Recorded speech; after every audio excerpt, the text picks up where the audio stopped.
The second I forget to drink for whatever reason, my blood sugars are they're not happy. When it's warm, I need more insulin. When I go to very high altitude, I'm definitely more insulin resistant. Whatever you look up on the internet as a glycemic index doesn't need to be the glycemic index for the specific food that you eat. It's not a carbohydrate. I just drink black coffee, but it impacts my blood sugars. Protein is not bad, it's good for a lot of things, but it does impact blood sugar. Hey everyone, welcome to the Diabetes Unlocked podcast. I'm Tom. And I'm Christelle. Between us, we have over 60 years of experience living with type 1 diabetes. That's right, and in this episode we'll be talking about 42 factors that impact our blood sugar. We'll share the ones that spike our blood sugar the most and how we deal with them, plus a few surprising ones you've probably never heard of. And as always, we try to make this real talk, real conversation from our experience to help you navigate your diabetes journey. So let's get into it. Absolutely. So we should also start out by saying these 42 factors that we're talking about, you can find those online on the Diatribe website. They were originally written up by Adam Brown, so we can't take credit for them. But I think what is really interesting is that whenever we talk about diabetes and we talk about our diabetes, a lot of these factors actually show up. And we will link to it, obviously, so that you can check it out. But I think one of the things for me is often when I talk to people who don't know a lot about diabetes, they're like, oh, it's just about you looking after what you're eating and your insulin, and then you're good to go. Or they think it might be like one injection in the morning and then you're on your way. And the reality is that's not the case. There's so much other things going on. And when we don't pay attention to all these things, or at least some of them, diabetes can seem really random. And you've heard me say this before. I don't think diabetes is random. I think there's a lot of things we don't know, but I definitely don't think it's random. So this is why I was like so excited when we started to talk about, let's talk about these 42 factors, because I think highlighting some of them can, well, help me, but also help a lot of those people who sit out there and either watch or listen in. So we talked a little bit about highlighting sort of the 5 that each of us see impact our blood sugars on a daily basis, or it really spikes up our blood sugars. So let me start because I have a story. So one of those that I noticed was, I used to live in Los Angeles. So anyone who's been to Los Angeles knows this is huge car culture. You're in your car pretty much every day. I was in my car every day. So I'm on the 405, huge freeway. It's like, I don't know, 6 lanes, whatever. Cars all over, and everybody drives like it's their last day on the planet. So we are driving. I think I was going to work. So early morning, coffee, you're all hyped up. And of course, somebody cuts me off, something happens, and I had to step on the brake. Not just like brake, but step on the brake when you're like, my gosh, if I don't put my whole body weight onto my brakes, I'm gonna be in an accident. So it's step on the brake, it's up in my throat. My heart is going like boom, boom, boom, boom, boom. And I'm clearly stressed because that's a stress reaction. And I was wearing a CEM at that point and continuous glucose monitor. It allows me to see my blood sugars 24/7. It was the wildest graph because you can see me like tucking along, just driving, and then that slam on the brake and you can see my blood sugars spike up. It was an incredible graph. And so I was gonna, I need to screenshot this right away because this is wild. And that was such a great example of stress impacting blood sugar. So not like everyday stress, but sort of here and now, danger. My blood sugars did come down again, but I found that fascinating. And I think that was one of the first times where I was like, wow, this really impacts my blood sugars. That's actually one of the 42. See, I wrote it down. It's number 21 from the list. I'm not sure how much I notice in a day-to-day thing. So if I'm just a little stressed, I don't see spikes necessarily. I might see my blood sugars run a little higher. But yeah, that experience definitely showed me that stress impacts my blood sugars. So Tom, is number 21 is stress on your list? It actually is. I think it is. Number 21 is there, and we didn't share these 5 that impact us the most with one another. Crystal didn't know that it is on my list, but it's one of the things that is there. By the way, this is Adam Brown. If you are watching on YouTube, you can see him here. And that's the paper he put together about the 42 factors. And I was showing it before. That's why Crystal was laughing, I guess. Stress really is one on my list. But I don't want to start with this. If you don't mind, I wanted to start with a couple other ones, and then we'll get to the stress a little bit later. Because stress is really not something that happens to me every day. And it's, one of those things that happen from time to time. I think that situation you described, that was really like a fight or flight situation where you hit the brake super hard and your heart rate went up. And I think that sort of stress is not we experience every day. It's more like something happens that we really get almost scared. And it's interesting to hear that it spikes your blood sugar, because I never really looked at my CGM graph in this sort of situation. I usually, when something very unpredictable and something super stressful happens to me, the last thing I deal with is my CGM. I deal with that situation, but it's really interesting one. Let's talk about stress now. Actually, I changed my mind. Sorry, I change my mind all the time. That's why it must be so hard to do this podcast with me for Crystal. But anyway, stress. So when I worked in a public accounting, I'm an accountant, as you can tell. I can audit financial statements and things like that. I don't do it anymore, but I still remember those times where I worked for a public accounting firm and we had a lot of meetings with the clients. And some of those meetings were just stressful because we were late with the deadline. The client had a lot of questions. We messed up on the way, maybe. And I just knew there will be some hard conversations to be had in the meeting. And I know that in those situations, I went into the meeting and my glucose was normal, 120, maybe 100, something super like perfect blood sugar. And I didn't change my insulin dose. I didn't do anything. I went out of that meeting and my blood sugar was 200 just because I had to deal with, hard conversations. I had to be sort of on my toes. And I think that sort of stress is more present in our lives where we just have like a longer lasting situation where we are stressed. The same thing happens to me, by the way, when I record my videos for YouTube. I'm not stressed, but I see that my blood sugar goes up. I think it's something to do with adrenaline. Like I'm excited to do the video. I don't want to mess up and I'm super focused. And in those situations, I think maybe it's not stress, it's some hormones happening in my body. I'm not an expert in this area, but I can see how they impact my blood sugar. When I record a podcast with you, I feel like it doesn't happen so much because it feels more like a conversation. I get taken away by the conversation and we talk as two friends. So I don't get that adrenaline going, I think. But when I record my own videos on my own, I feel sometimes I see my blood sugars rising, and that might be something to do with stress or adrenaline as well. So yes, it is on my list. It was number one. What is your number one, Crystal? So my number one was stress. All right. I'm lying. I'm looking at my notes right now. No, it's not my number one. So again, as Tom said, we prepped before. We each kick 5, but we're not going to share. So that means I have little paper notes here because I'm old school. No, my first one is actually sleep, which I think is kind of tied to stress, but I sleep like a teenager. I'm clearly not a teenager, but I need a lot of sleep. I need 8 to 9 hours, preferably. And life doesn't always allow for that. Also, I'm really bad at going to bed. So I'll be sitting there and all of a sudden it's 1:30 in the morning. And I'm like, dang, I should have gone to bed. If I get 5 hours consistently, my brain doesn't work. So I mean that in the most literal sense. My IQ just goes all the way down and I can hardly say a sentence. So also jet lag is not super fun for me, but I don't think it's fun for anyone. Yeah, but lack of sleep clearly impacts me in a lot of other ways. But I'll also see that if I go a few days with not enough sleep, my insulin resistance go up. So I will need more insulin to manage my blood sugars. So back to your point about adrenaline and stress, I do believe that it's all kind of tied in. And again, that's not something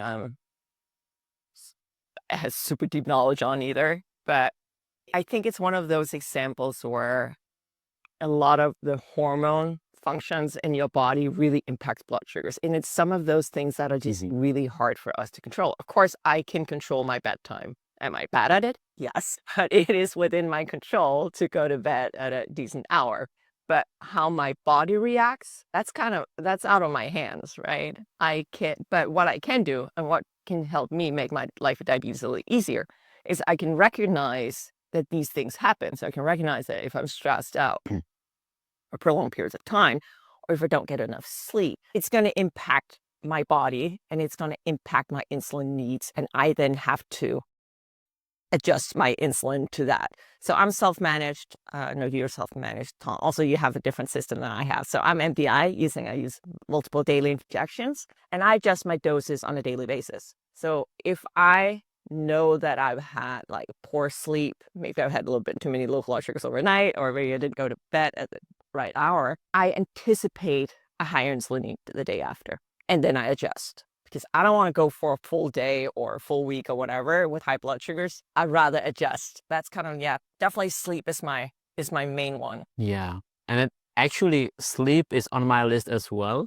Really? Specifically like too little sleep, because I think I don't sleep as many hours as you do. On average, I would say I sleep 7 hours, and I think that's like enough for me. But if I sleep 6 hours, or, like anything 6 and less, traveling or having a late night and then having to get up early in the morning, I just know that my blood sugar will be more stubborn in the morning. And I clearly see it again on my CGM, because most of the mornings now I'm in my office and I'm doing something on my laptop. I'm writing a script, or I'm editing a video, or doing something like this, and I'm like stationary. I don't really do much. And I have even a preset on my insulin pump in my loop settings, which is 120% basal rate. So I basically bump up my insulin by 20% if I know that I didn't sleep a lot. I just know I'll be more insulin resistant.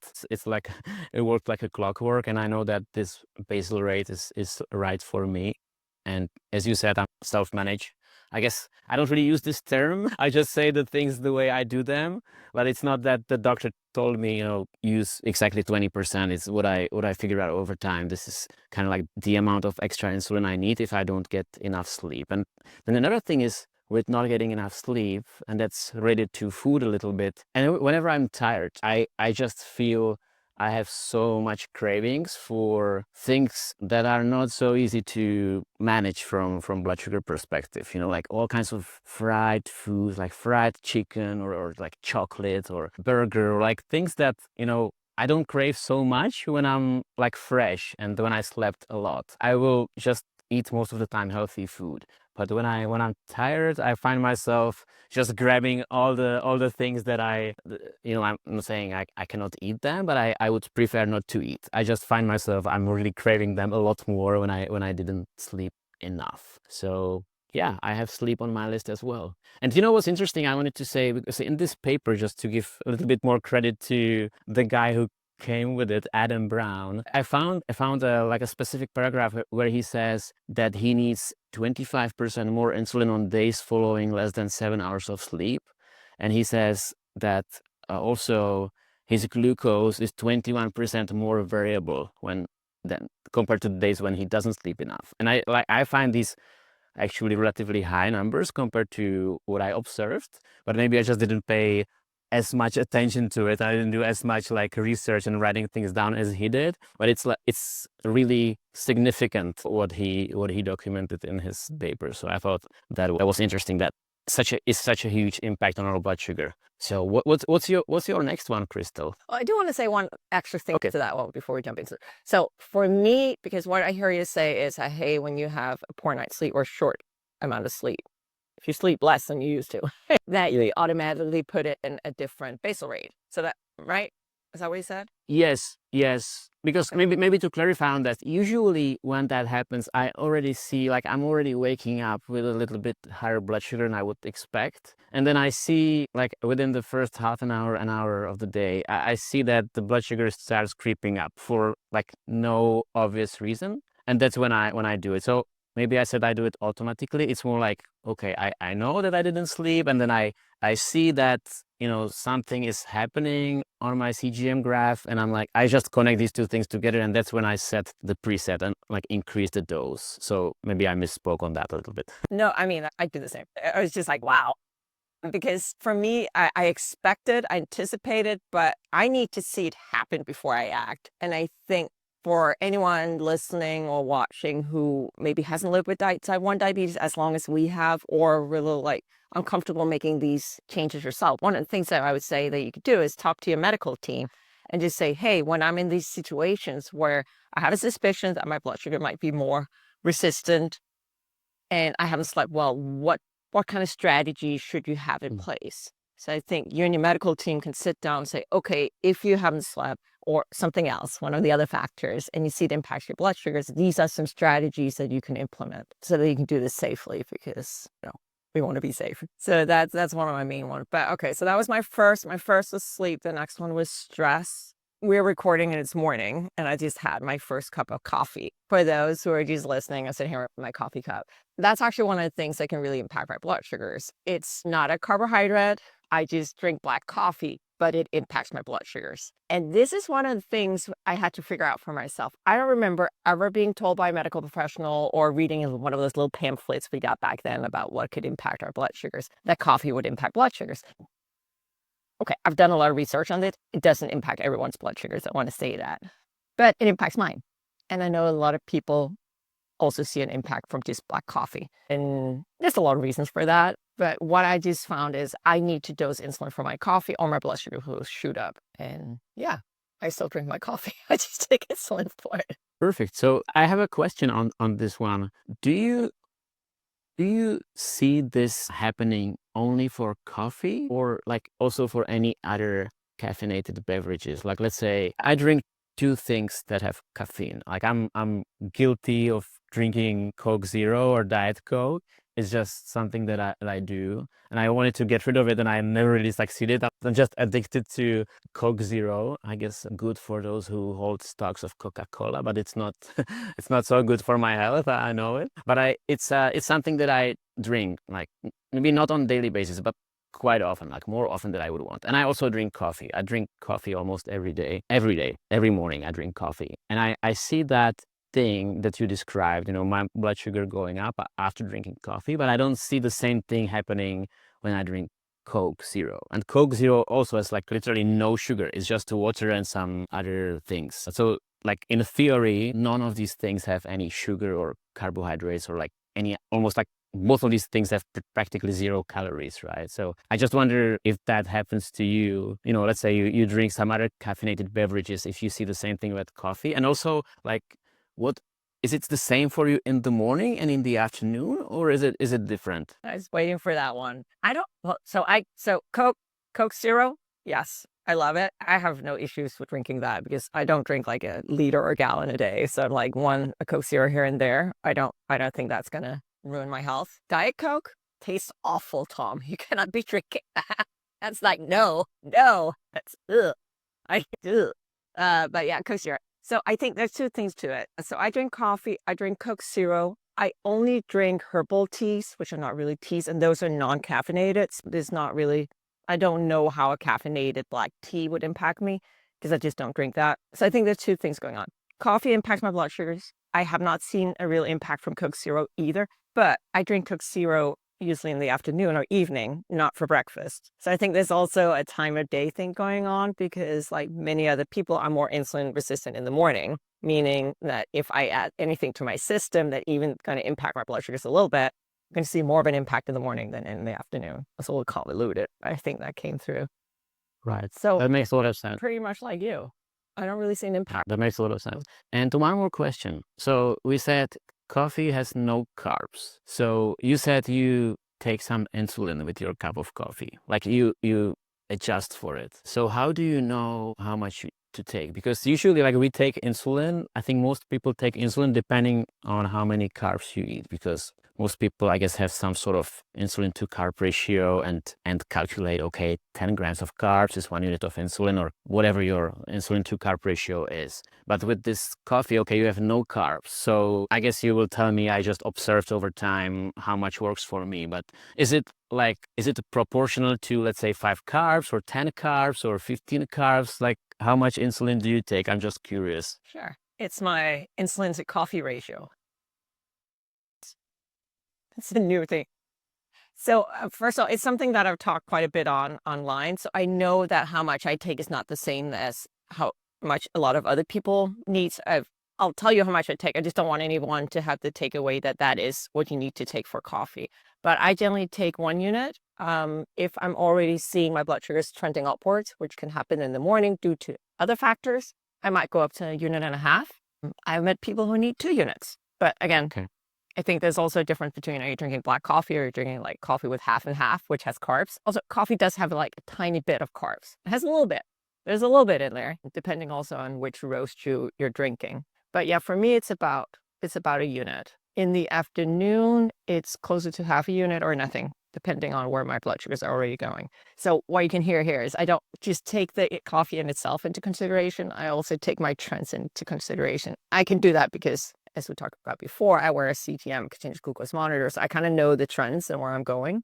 But yeah, my insulin to coffee ratio is 1 unit per cup of coffee.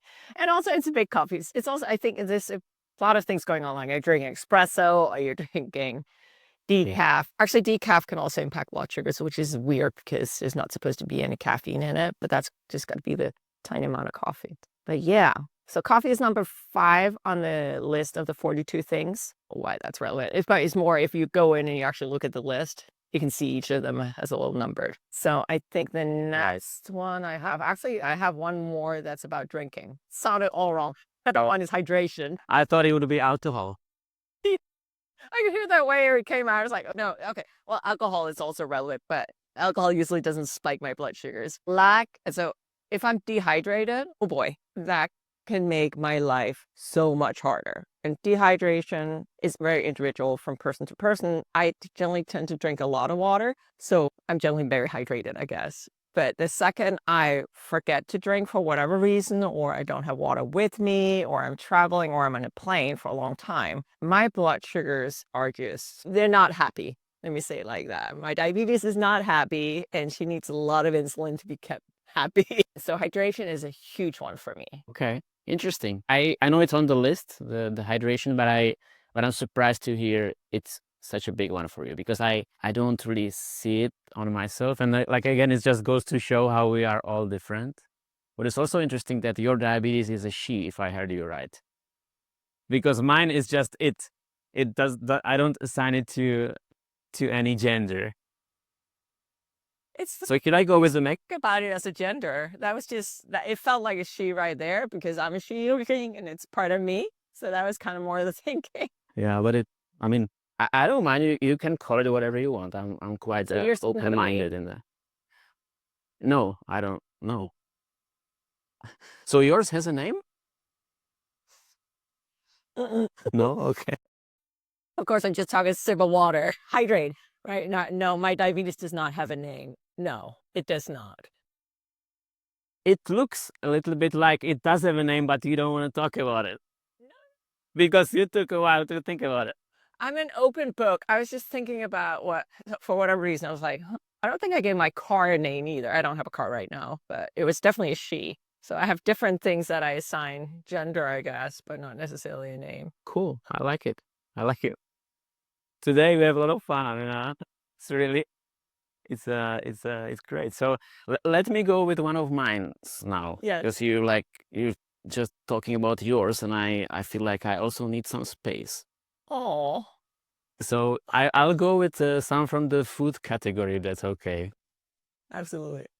So it's actually like number 1 on my personal list is the type of carbohydrates that we consume, and I just put it here because I really feel it has such a huge impact on my blood glucose, and like clearly everyone listening to this probably knows that carbohydrates do spike blood sugar, and we usually look at the quantity, right? We look at, most people think about this. The more carbohydrates I eat, the more my blood sugar will spike, or the more insulin I need to cover those carbohydrates. But the thing is, it's really not only about how much or how many carbs we eat, but it's also about what kind. And I have ignored this for, I feel, really long time. I just look at carbs. Whatever is written on the label, the total carbs, I just dose my insulin based on total carbs. But the more I dive into this and the more I learned about the topic, I realized, okay, there are different types of carbs and each of them is doing completely different things. So there's sugar, there's fiber, maybe there is something else, I don't know. Again, I'm not an expert, but the main things I look at is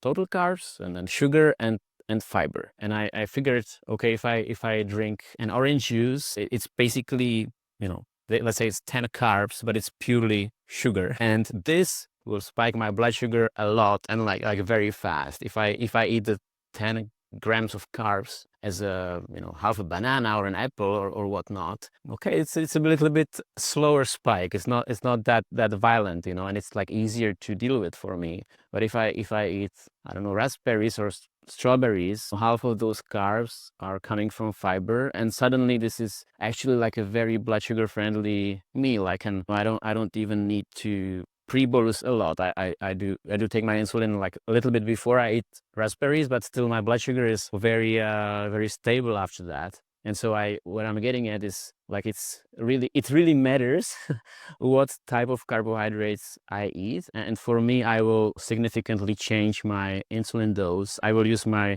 insulin to carb ratio to decide how much insulin to take. But it will be very different for a food like raspberries, where half of the carbs are coming from fiber.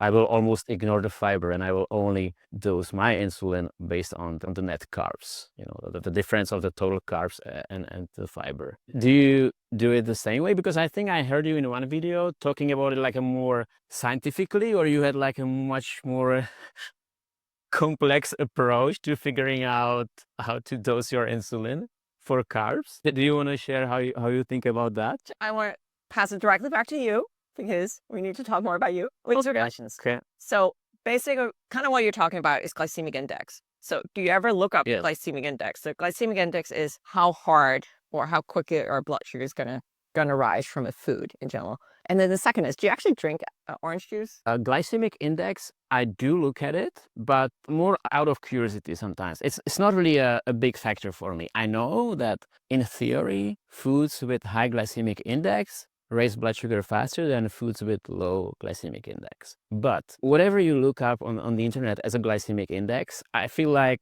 doesn't need to be the glycemic index for the specific food that you eat, because you can look up a glycemic index for apple and they will tell you, okay, it's 55. I'm making this up. I don't know if it's 55. But if you have like super sweet apple, the glycemic index is definitely not 55. It's actually more. And when that apple is like green and it's sour, it's much less. So I feel like looking up glycemic index doesn't make a whole lot of sense for me, because I feel like the numbers don't need to necessarily reflect the reality.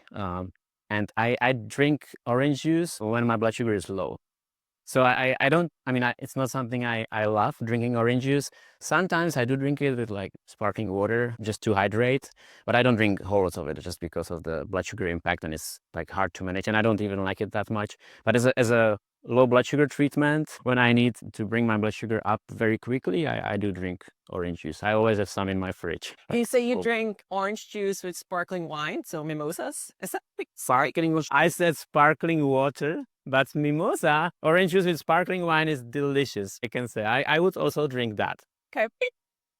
It's funny because I think about glycemic index sometimes. Again, how hard is this food going to impact you? Because I think if I'm completely in the dark, then looking things up can at least give me an anchor or starting point. So like back to the orange juice. Orange juice have pretty much a glycemic index close to 100, especially if you take out all the pulps and stuff like that and you sieve it, so it's just the juice. Yes. And that just means that it's going to hit blood sugars really hard. That's also why we use it as a treatment for low blood sugars, because it will raise blood sugars really fast. But I know people who will happily drink it. They just learned how to bolus for it, how to take rapid-acting mealtime insulin for it. And this also comes back to things that we've talked about in the past. And, I'm going to say it in every episode. It's like it comes down to choice. Like, what do I choose to do? And for me, my choice, I actually don't drink my carbs. It's kind of one of the things for me that's not worth it. I like to eat. I like to chew my food. I'd rather eat an orange than drink orange juice. So for me, it's a choice. It's just, I don't want to deal with the headache of having to dose for orange juice. Right. And I mean, you're right. Like the glycemic index, it's a good indicator. Like with things like orange juice, it will be always the same because the orange juice is okay. Maybe not, not always, but most of the time it will be a really high, a really high glycemic index, right? And I think it's totally a good source of information to look up glycemic index for rice or potatoes or pasta or some fruit that you've never had before, just to get a sense of how fast it will hit your blood sugar. What I was trying to say, and I didn't finish the thought because then I got distracted by the orange juice, but I wanted to say that when I have like a packaged meal, I would not look up the glycemic index on the internet. I would look at the label and I will see, okay, what are the total carbs? How much of it is fiber and how much of it is sugar?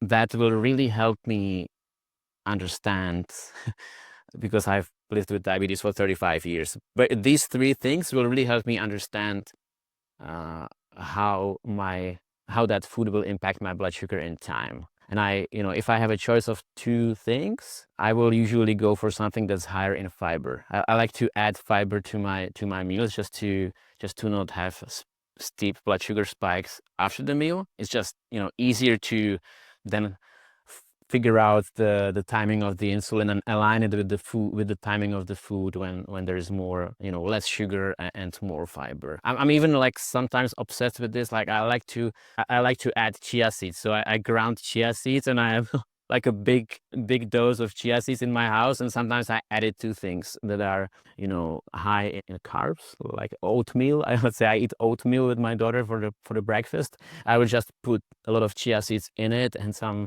nut butter to also add fat, just to slow down that blood sugar spike from that meal. So I'm a little bit obsessed with chia seeds. I think people who watch my YouTube videos already know this about me. But I like one more thing you said, that you don't drink your carbs, I think you said, or you don't drink your food, because I think that also has an impact. Like if you eat an orange, it's more sort of blood sugar friendly than orange juice because it has some of that fiber. I believe there is a difference. So I like that. Did I respond to all your questions, or you want to talk more about mimosas? What about mimosas? Actually, no, I want to talk more about the fiber now, if that's okay. Okay.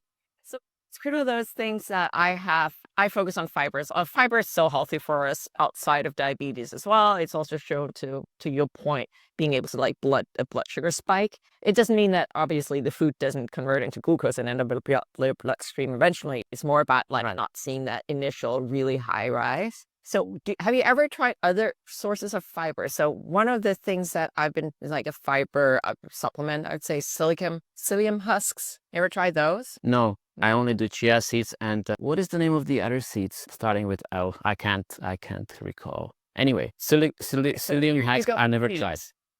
Okay. I wonder how that is to blend, because I would usually do Flax seeds. Oh, flax seeds are good. Yeah. Flax seeds are good.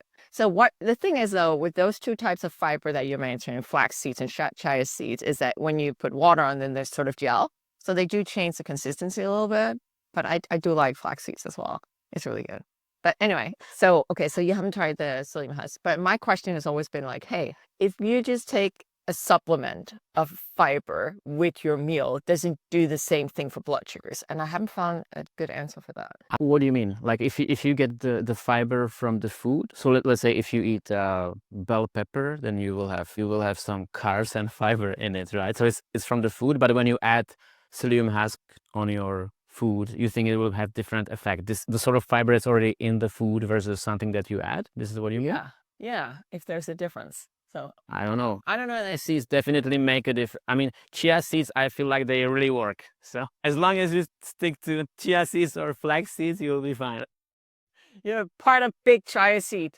So promoting chia seeds to the people. No, okay. It's a chia seed. Well, if anybody knows about the fiber thing, I'd love a comment on that.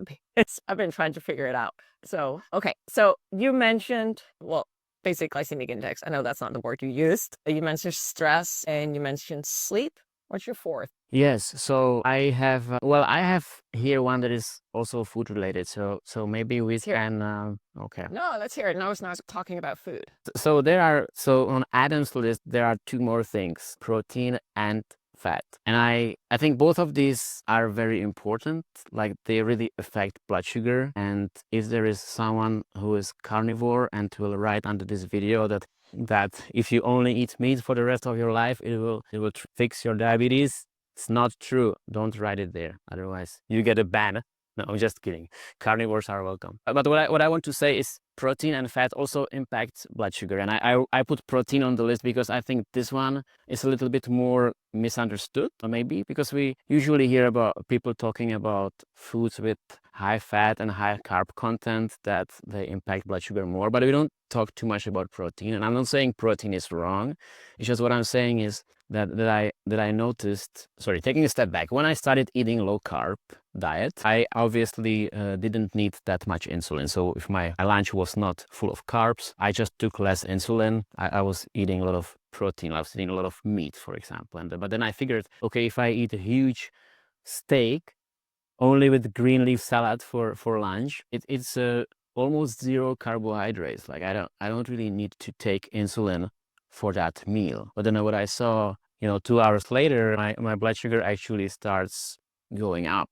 And I think it's because of the protein. And when I did some research, the protein actually also gets converted into a glucose. So after eating a steak, I would still have a blood sugar rising, like later on after I ate. And what I wanted to say is I actually use something like not carb to insulin ratio, but protein to insulin ratio. So when I eat protein, I also consider it for my insulin dose. So if I eat just a steak to this example, and it will be like a big one, let's say, I don't know, 300 grams. I don't know how many pounds it is, like half a pound or 3/4, like a big steak. It will be, easily 50-60 grams of protein. And I just personally, I know I have to take quite a big dose of insulin after I eat it later on, to cover for that rise from the protein.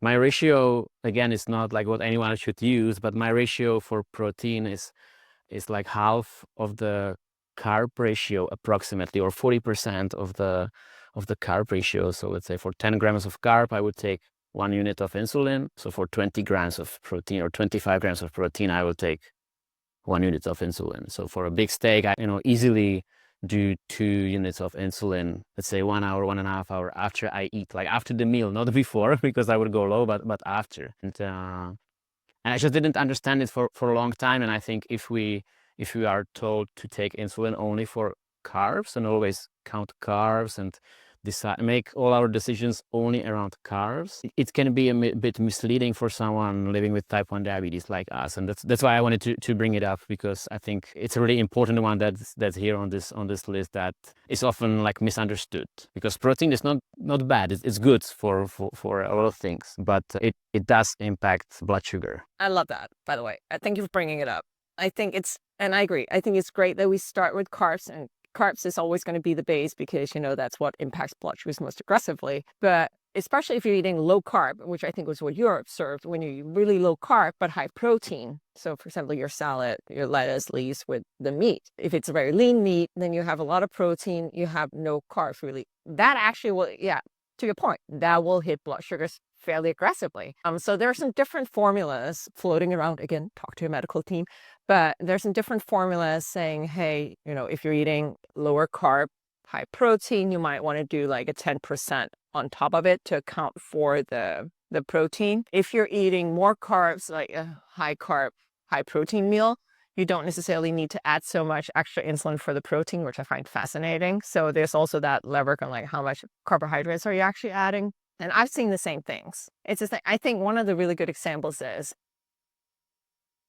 a lot of people go on vacation. Not a lot of people. A lot of people, when they go on vacation and there's a buffet, for example, they go and they get the eggs and they sit down and just have the eggs and they see their blood sugar spike. And I've had so many people like, what is going on? I was like, well, first of all, in a buffet eggs, there's actually often carbs in there, because they do add milk and other things to their eggs. But if it actually is only eggs, you do have to take, into account that you're eating something that's going to impact your blood sugars. And back to I don't know if you do this, Tom, because you're on an insulin pump, but I've even seen a lot of formulas for saying, well, if you're eating high fat, they'll just if you're still eating carbohydrates, but then high fat on top of it, high fat being 20 to 25 grams of fat on top of whatever else you're eating, that a lot of people add a 35% bonus into their bolus. Yeah. Is that something you've done, or? Yeah. So to be completely transparent, I often just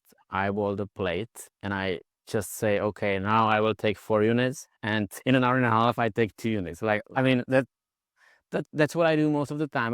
But sometimes if it's a meal that I don't know and I have the nutritional values available, I learned something, and this is super nerdy and I don't even know if I should bring it up. But I think it's called Warsaw method. It's capital of Poland, the city of Warsaw. So the Warsaw method, and it basically brings like formulas to calculate how much insulin to take for protein and fat. And there's like a very specific way to calculate it, which I cannot describe right now. But it's just too complicated, and I would get lost in all this.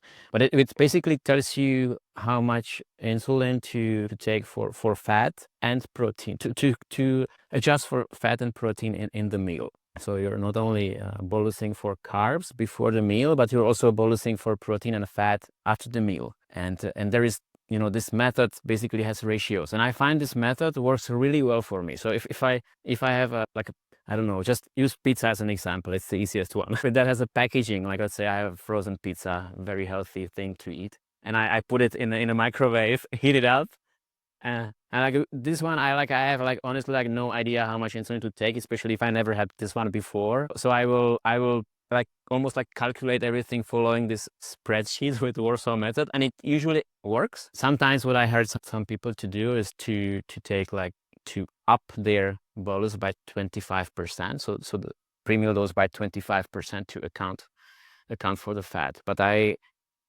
personally find this challenging. Like I cannot just take the insulin before I eat when there is high fat content. I need to take part of it later on. Otherwise I will go low after the meal, if you know what I mean. I know what Did you I respond to your question, or I feel like I started talking about something super nerdy and maybe I missed the answer? No, not at all. I think it's spot on. Basically just what we want to get across here is high protein and even high fat can also be challenging because it will impact blood sugars. And when things impact blood sugars, we need to try and figure out strategies, or it will seem random, or it will get frustrating. I think that's actually one of the worst things, is when things just don't make sense and you can't find any sort of rhyme or reason for what's going on. I will say though, to all these 42 factors, some of them are insulin and food related, some of them are not. And a lot of them are things where I'm like, I might guess that it's some of those that's going on, like some of the hormonal things, for example, but I won't necessarily know. And I am of that belief that, okay, sometimes my blood sugars go bananas and I'm like, what is going on? I don't get it. I can go through the list of, I don't go through all 42. I go through my main ones that are relevant for the specific situation. So maybe that's like food, or maybe it's sleep, maybe it's stress, maybe it's hydration, whatever. And I might go through my little checklist in my head. I was like, could it be this? Could it be this? Could it be this? And sometimes I get to the bottom of my list. I was like, I don't think it's any of these. I don't know what's going on.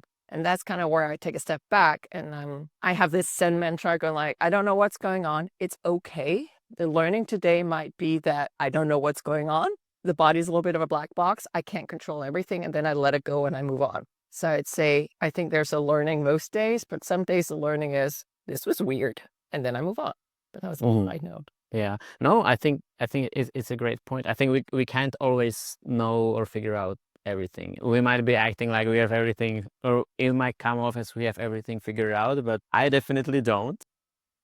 Anyway, what's your next? Okay, so I had stress, I had sleep, I had dehydration, and coffee. So that was my 4 first ones. So this is my last one. I have it on a little piece of paper, and of course, it has to have something to do with exercise, right?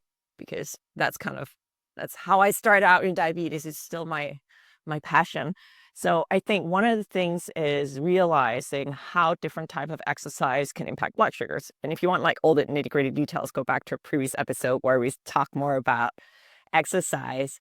But I think the first time when I really realized that, hey, this type of exercise will make my blood sugars drop like a rock, and then these types of exercise will actually make my blood sugars go up, was kind of like light bulb mind blown, all these things, because that means that I can't go in and manage my blood sugars the same way for different types of exercise or even different type of day. So that one was a really big thing for me, because also I work out most days, at least like 5 days a week. So imagine working out 5 days a week and then not knowing what was going on every time. That was initially very frustrating.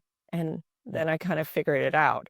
But I think for anyone who does not know what I'm talking about right now, certain types of exercise, like anaerobic exercise, where your blood sugar, where your heart rate comes really up and then comes down, up, down. So, for example, resistance training, sprint training, stuff like that can actually make blood sugars go up during the exercise, during the activity.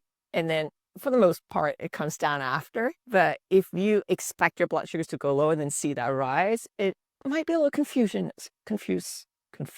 at first. Oh my gosh, we're both going low here. I'm not.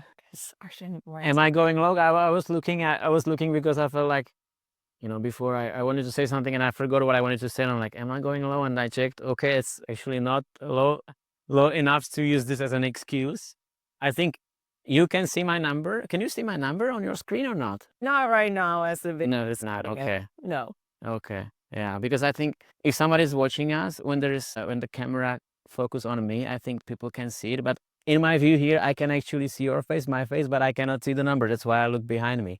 It's not that I get bored by whatever you were saying. Are you going low, or are you checking I right am not. I'm now? a little on the high side, actually, which is funny because you said that your blood sugars tend to go up when you do recordings. Same with me. I think for me, it's not so much about stress. I think for me, it's about just sitting. Okay, So that's fair. right now, where I'm at in Florida, it is morning. So I had my breakfast and then I came, sat down, have this lovely conversation with you. On most other mornings, I have my breakfast and then I go do something active, right? And I think I might this morning have taken like the same amount of insulin as I do when I'm going to go be active, which obviously is different needs for different situations. So I think that's more for me. It's just sitting. Yeah, I mean, for me too. When I sit on my butt, I have the same reaction, let's say. So I think you covered yours. So I have one more on my list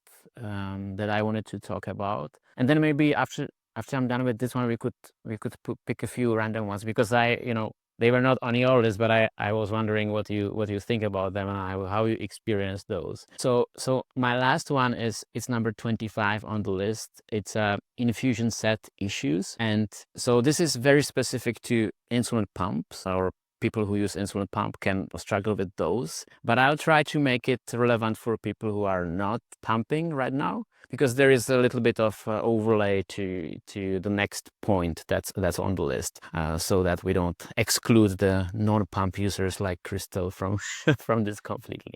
But I mean, I think we talked about it in one of the previous episodes that there's actually quite a lot of things that can go wrong with infusion set, or like insulin pump in general, but specifically in infusion set. It's what this one is about. So when we're filling the cannula, there can be air bubbles. You really need to be careful to not have air bubbles in the cannula, because if I have air bubbles in my system, then I will be dosing myself insulin with the pump, but I will be not getting any insulin. I will just be thinking, okay, I'm giving myself insulin, but I'm actually not, because there's an air bubble, and before that comes out of the system, my body is not getting any insulin, and that obviously might not be obvious, but that will raise the blood sugar. It will raise my blood sugar, and I might be thinking, what's happening? And I might not be able to figure it out, but it might be an air bubble in the system. The same thing can happen when there's an occlusion in the cannula. Again, it's maybe not significant enough for the pump to recognize something is wrong, and the pump might not always alert me, but there might be an occlusion, maybe partial one, and I'm just dosing certain amount of insulin, but my body is getting only portion of it. Again, it's like something that is really hard to explain until you figure out, okay, that's the problem. And another thing is the infusion site where the cannula is injected under the skin, that can get infected, that can get bent. There's a whole lot of things that can happen with it. It doesn't happen very often, but it can happen. And again, it's one of those things where I'm dosing the insulin with the pump, but I'm not getting it. And And so these are some of those unpredictable or unexplainable moments that I would always tell people, just pay attention to this when you are on a pump, when you see your blood sugar rising and you're taking more and more insulin and it's not doing anything. Usually the issue is with the infusion side. And so, obviously we should change this timely, and the more timely you change the side, the less timely this happens. But just wanted to hit this from a little bit different angle to also make it relevant for those people who are not on the pump. For me, it also matters where I place my cannula on my body. So if I have my cannula in the abdomen or in my leg, in my lower back, I feel each of those sides has a little bit different way of impacting my blood sugar. So depending where I inject my insulin, it might not work exactly the same way everywhere. And I might have mentioned this on previous episodes. When I was younger, I just kept using like a really small area of my leg and my butt. And so these areas, like I have really bad insulin absorption in those areas, and I basically I can't use them anymore. And so if I were to, place the cannula in that area where I know the absorption is not 100% anymore, again, I would this would raise my blood sugar as a consequence, because that insulin would just not be working the way it should. So I think the point I want to make is it really matters where you inject your insulin. And again, everyone is different. Everyone has different absorption from different sides. So it's one of those things to consider when you can't quite figure out what's happening. This might be the thing that's happening. Do you have a checklist for, when you're in these situations, your blood sugars start to climb, you think it might be a pump, but you don't quite know? Do you have like a checklist or 2 or 3 things that you always go like through? Then like, first I check this, and I check this, then I check this. So I think it depends on the pump a little bit. I'm using Omnipod right now. With Omnipod, I don't really have a checklist. I just need to change the pod because there is not a lot of hardware. It's just one piece that's sitting on the body, and I just take it off. I put a new one in. What happened, and usually what I would say 90% of the time with a tubed pump, so not Omnipod, but with a tandem pump, for example, that is a tube, 90% of the time would not be the problem with the infusion set, but with the cannula. Usually the problem is under the skin. So I always change the cannula, and 90% of the time that would fix the problem. I would say best approach, probably best practice, is just change everything. Take fresh insulin, take a new cannula or a new pod, and just change everything if you're suspicious, because that immediately addresses all potential things that could have gone wrong. I had a situation where my insulin was expired, or it just didn't work anymore. I guess I didn't have it in the fridge. I didn't store it the way I should have. I was traveling and it's been in the room temperature or in too high temperature too long. Once it happened to me again with the pump, okay, I changed, something was wrong, and my blood sugar was like rising, and I was taking more and more insulin, nothing worked. I changed the cannula, I restarted the pump, I did everything I could, but it didn't work. But the problem was like the insulin I was dosing was just not good anymore. When I took a new vial, that solved the problem. But this took me a really long time to figure out this one. And so this is what I sometimes tell people when they can't figure out what's happening, like just use a new vial. This is on my checklist, like not the first item, but maybe it should be one of the first things. Like, are you sure that your insulin didn't go bad?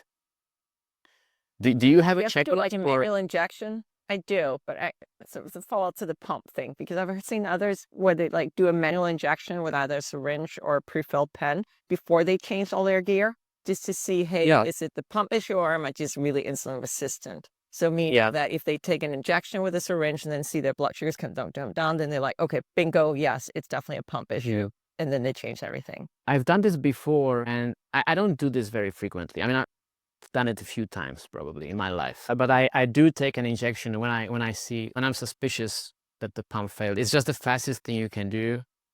When I'm already like 250 or 300 and I have a suspicion something is wrong with the pump, it just takes me 10 minutes to change everything and to fill my pump. And it's just a lot faster to just take a syringe and get 2-3 units in your body just to fix the situation fast, and then do everything else with the pump. So this I do whenever I have a failure. But just to help figuring out what is the problem, I would rather change the pump and change everything around the pump site rather than just take a shot and then wait for what happens next, because I would anyway have to deal with it later on, probably. if you know what I mean. I also want to throw in some stats because I actually saw a paper or a study, I guess, that was released not that long ago, because I've talked about the risk of DKA, so diabetes ketoacidosis, with insulin pumps before.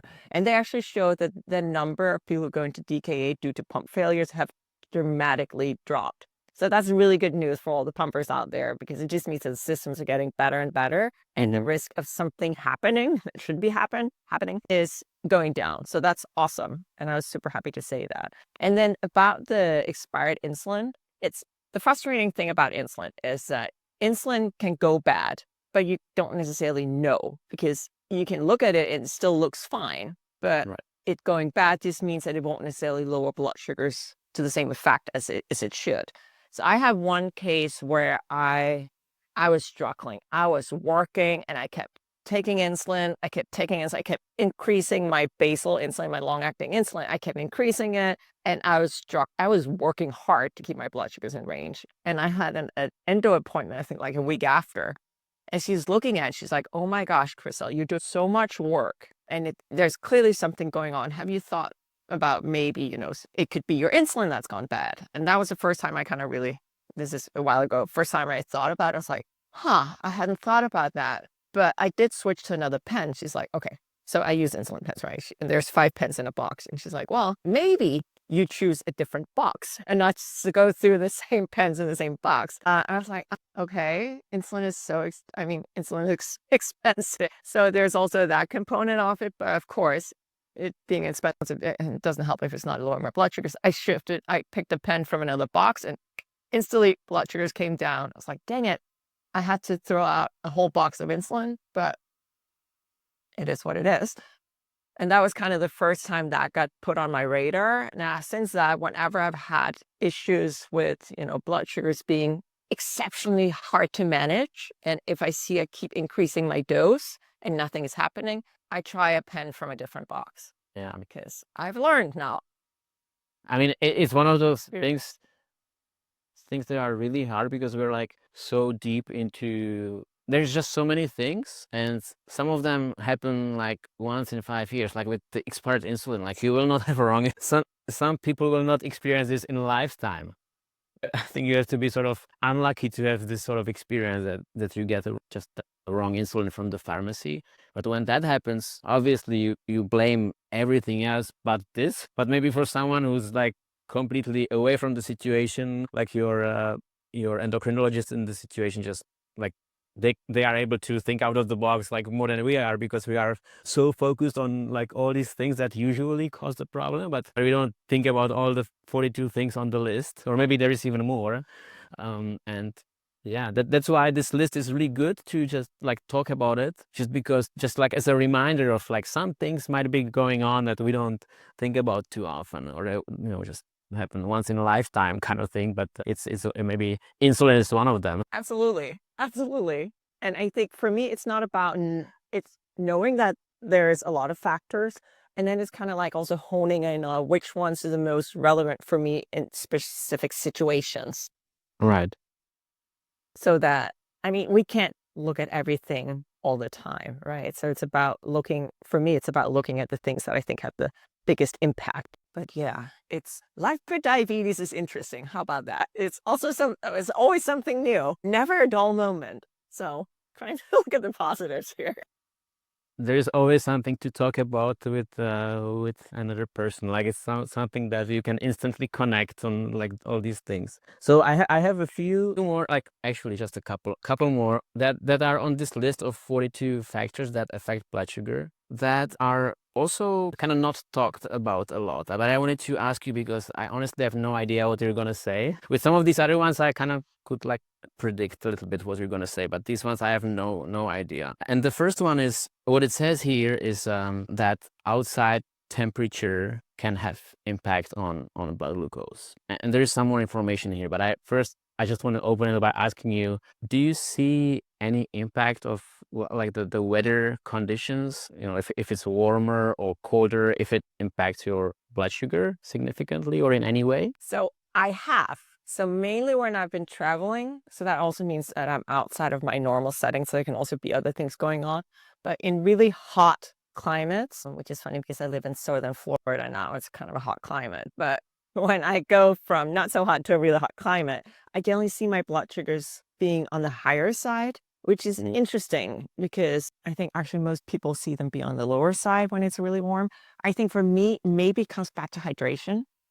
That's kind of like where my brain has ended up with this, in the sense that when you're in a very hot, humid place, you tend to need to drink more. So if I'm on vacation, I don't necessarily get to do that. And then I become more dehydrated. And then it's kind of like an indirect factor of the heat that my blood sugars go up. But yeah, I definitely get impacted by heat. I prefer to not be in cold places. So I'm not entirely sure anymore how cold weather impacts me. I used to live in a very cold place. I don't anymore, and it's just not my jam. So how about you? I mean, you live in a place that has more of like high and cold. Right. Well, I'm in Switzerland, so we get like summer where it gets quite warm, almost hot, a few days in a year, but it gets quite cold in winter, especially in the mountains. It gets very cold and there's a lot of snow.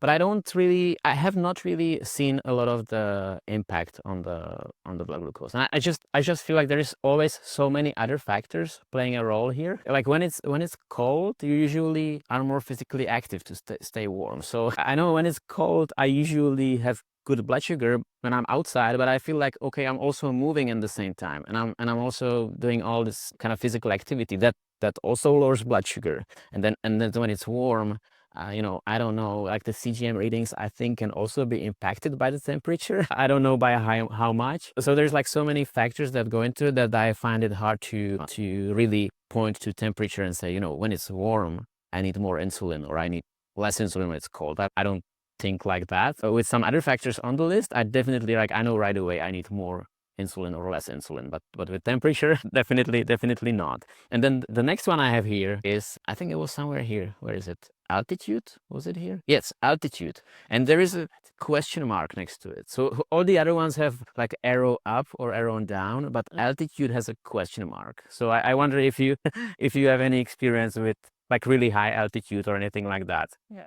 I mean, I believe that the way that they put together this list of 42 is through questionnaires, right? So it was asking questions to a lot of people with type 1 diabetes, going like, how does your blood sugar impact? Which factors impact you and how much? I think maybe the question mark is because the results were inconclusive. So I love hiking. And when I go to very high altitude, I'm definitely more insulin resistant. So I can be hiking a whole day. So if I go to Yosemite, go hiking, I can go hiking. So I'm active, but I'll still see my blood sugars just be like sticky high, or not necessarily high, but just sticky. I don't know if you know. It's a funny, that's not a medical term, but I talk about sticky blood sugars a lot. Is those where you feel like you throw a unit at it under normal circumstances, blood sugars come down a little bit, but it just, nothing happens, or it might go up a little bit. You're like, I put insulin in my body, not more carbohydrates. Why are we going up? So, sticky highs, I will see that most days when I'm in high altitude. Okay. But again, Interesting. it could also be partially dehydration again, since we know I'm very water sensitive. Right.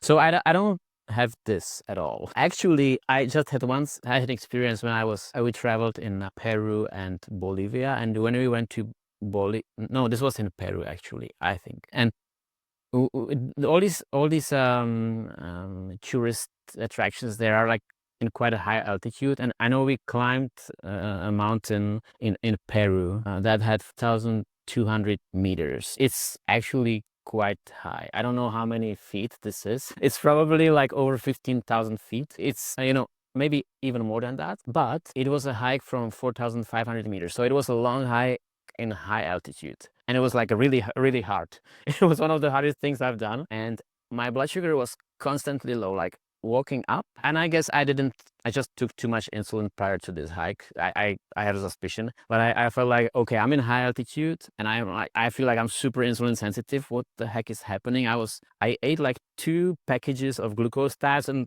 everything else I had I ate on the way up.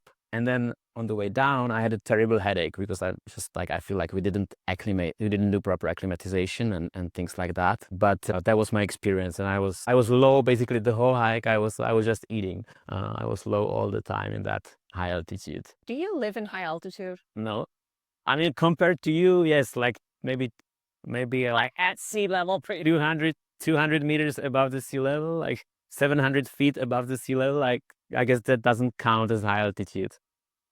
No, I was just wondering, like, if you're used to being at high altitude, if that it would, but that's not the case. No, I'm pretty much at sea level. It's pretty silly right now, but yeah. Huh.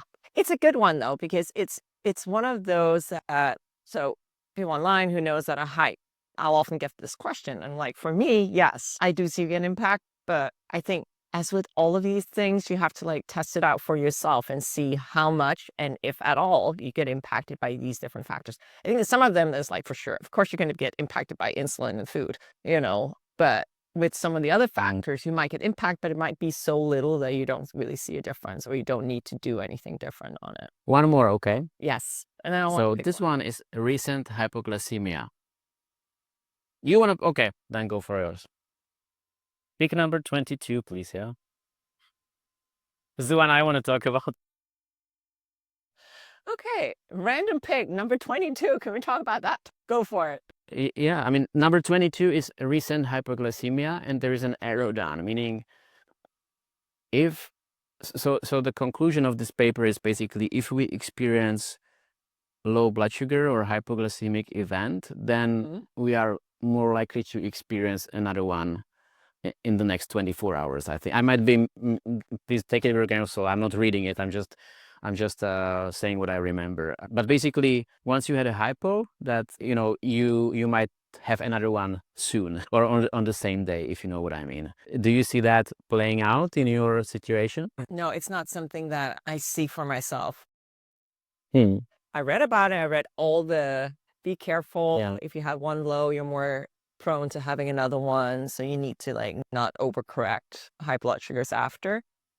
It's not really. How about you? I feel like I didn't realize that before looking at this, but after reading it here, I was like, yeah, this actually happens sometimes. And since I read it, I feel like it happened a few times that I went low, then I treated the low, and then I went low again. But you know how it is. It's like once you've seen it, you cannot unsee it. So you kind of start thinking about it, and then it's like what do you call this? It's like when you want something to happen, it will happen. But I feel like not yellow bus.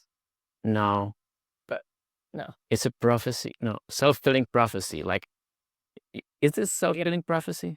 Yes. So that's what I think it is. we know what we mean. So it's all good. So Tom, this was an awesome conversation. I really love that we got into some of these 42 different factors, because I think once we start realizing all the other things that's going on in the life of diabetes, it becomes a little bit less random, less frantic. At least we have some different data points. You know me in data and structure.